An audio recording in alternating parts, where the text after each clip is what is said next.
येवला तालुक्यातील मातुरठाण येथील शेतकरी रावसाहेब लहरे यांनी साठवणूक केलेल्या कांद्याच्या चाळीला भीषण आग लागल्याची घटना घडली आहे। या आगीत शेतकऱ्यांनी साठवून ठेवलेला 4 ते 5 ट्रॅक्टर कांद्याचे नुकसान झाले आहे।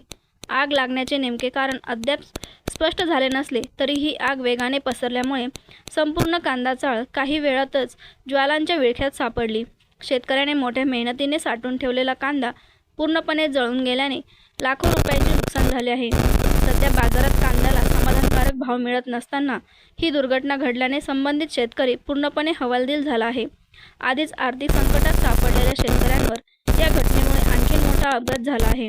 दरम्यान परिसरातील शेतकरी व अग्निशमन दलाच्या कर्मचाऱ्यांनी तातडीने घटनास्थळी धाव घेत आगीवर नियंत्रण मिळवण्यासाठी शर्थीचे प्रयत्न केले। त्यांच्या प्रयत्नांमुळे शेजारील दुसरी कांदा चाळ वाचवण्यात यश आले, अन्यथा नुकसान आणखी वाढण्याची शक्यता होती।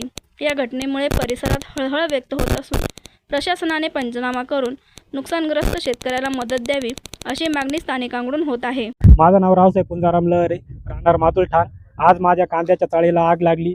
कोणीतरी दुष्कृत्य केले आणि माझा जवळजवळ 5 ते 6 ट्रॅक्टर कांद्याचं भरपूर नुकसान झालं। एक तर कांद्याला भाव नाही, इकून तिकून कांद्याचं उत्पादन घेतलं गेलं आणि त्यात एवढं मोठं नुकसान झालं।